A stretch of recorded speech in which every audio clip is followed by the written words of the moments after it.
अच्छा सर, जैसे कि हम देख रहे हैं बच्चों बड़ों सबके गलों में प्रॉब्लम आ रही है, उसको समटाइम हम ये देखते हैं कि जैसे स्मोग है, आज के सीज़न के अंदर स्मोग है, थोड़ा सा जो है वो उस तरह की एक पॉल्यूशन में भी हम नंबर 1 है। तो क्या ऐसी कंडीशन में माएँ ये सवाल करती हैं हमारे क्लिनिक पे आके कि हम अपने बच्चे को नहला सकते हैं? क्या हमारे बच्चे को रनी नोज़ है, बुखार है, तो इसका मतलब 8-8 दिन नहीं नहलाना या डेली बेसिस पे शावर दे सकते हैं? अच्छा, ये इंटरेस्टिंग बात है बड़ी आपकी।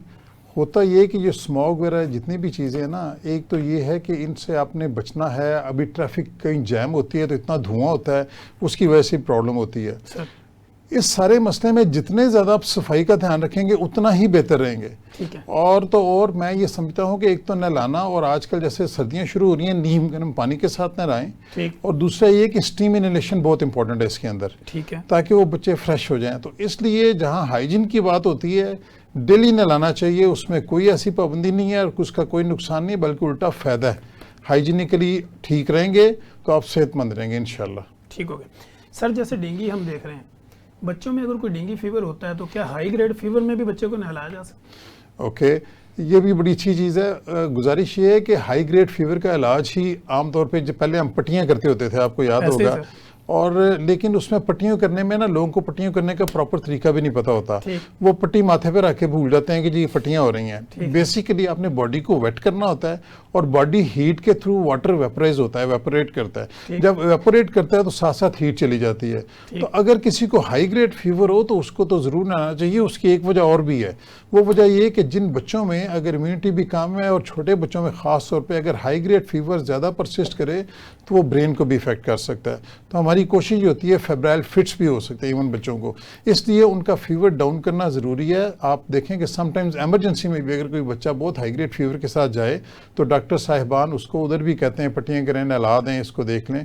तो फीवर डाउन होना चाहिए, नहलाने में कोई मसला नहीं है। हाँ, एक प्रॉब्लम लोगों को अक्सर होती है, वो ये कहते हैं जी कि ठंड लगती है बच्चे को।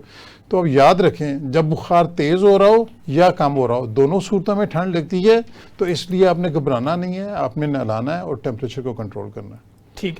अच्छा सर, कुछ माएँ ये कंसर्न होती हैं, वो कहती हैं कि बच्चे को हाई ग्रेड फीवर है, इसके सर पे पानी डालेंगे कोई दिमागी बीमारी ना हो जाए। जी, इसमें ऐसे रियलिटी कितनी है? इसमें बिल्कुल कोई रियलिटी नहीं है, बल्कि अक्सर तो माएँ ये भी कहते हैं कि छाती पे पानी डालेंगे तो निमोनिया हो जाएगा। निमोनिया हो जाएगा। As a matter of fact वो बच्चा ऑलरेडी या तो दिमागी बुखार होता है या उसको निमोनिया होता है। आप वो एग्रीवेट कर रहा होता है आहिस्ता आहिस्ता, आपने नहलाया होता है तो आप ये समझते हैं कि इसकी वजह से हो गया है। ऐसी कोई बात नहीं है, आप सेफली बच्चे को नहला सकते हैं, उसका कोई तल्लुक नहीं है। वो जो बीमारी आपको नहीं पता लग रही थी, जिसने प्रोग्रेस करना था अगले 2, 4, 6 घंटे में, वो बस वो प्रोग्रेस की है। अदरवाइज जिसको वो मसला नहीं है उसको कुछ नहीं होता। ठीक है सर। पैदाइशी तौर पे पहले दिन से ही कुछ बच्चों को चेस्ट इन्फेक्शन और बुखार शुरू हो जाता है, तो माएँ कंसर्न होती है कि हमने कोई दवाई नहीं देनी, घरेलू टोटकों से ही ठीक करना है। तो बीइंग अ कंसल्टेंट आप क्या समझते हैं? ये बहुत इंपॉर्टेंट क्वेश्चन है। न्यू बॉर्न जो होते हैं ना, वो बहुत ज़्यादा वल्नरेबल होते हैं, उनके अंदर अभी इम्यूनिटी भी डेवलप नहीं होती। कुछ एंटीबॉडीज़ मदर से ज़रूर आती हैं जो प्रोटेक्ट करती हैं, लेकिन जैसे आपने कहा सांस ख़राब होता है, कुछ बच्चों को कंजेंटल निमोनिया होता है। आप ऐसी सूरत में अगर बच्चे को छोड़ देंगे तो वो तो जानवर ही नहीं हो सकेगा। तो जो न्यू बॉर्न्स हैं, और स्पेशली बहुत छोटे बच्चे, पहले महीने वाले, और स्पेशली पहले 6 महीने के अंदर अगर बच्चे को कभी भी कोई प्रॉब्लम हो, उसको ज़रूर कंसल्टेंट को दिखाएं, ताकि वो असेस कर सके और आपको गाइड कर सके। बहुत सी बीमारियाँ ऐसी होती हैं जिनमें दवाई नहीं देनी होती, लेकिन अगर बच्चे का सांस ख़राब है, बच्चे को बुखार हो रहा है, बच्चा फीड नहीं ले रहा, वॉमिटिंग कर रहा है, ऐसी सूरत में लाजमी डॉक्टर को दिखाएं और उसका प्रॉपर इलाज कराएं।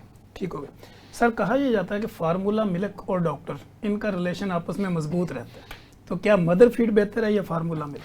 मदर फीड का तो कोई अल्टरनेट है ही नहीं है। ठीक है। जहाँ फार्मूला मिल्क देना होता है वो सिर्फ उस सूरत में दी जाती है कि अगर मदर मिल्क किसी वजह से ना मिल रहा हो। ठीक है। अनफॉर्चुनेटली हमारी सोसाइटी में एक ट्रेंड चल पड़ा है कि मदर मिल्क ना दिया जाए, डब्बे का दूध दिया जाए। हमारी कोशिश होती है, और बीइंग न्यूरोलॉजिस्ट मेरी कोशिश होती है कि जो प्रेग्नेंट मदर है उनको एडवाइस किया जाए कि फ्रॉम द वेरी बिगनिंग आप अपना दूध पिलाएं, डब्बे से बच्चे को एक्सपोज ही ना करें।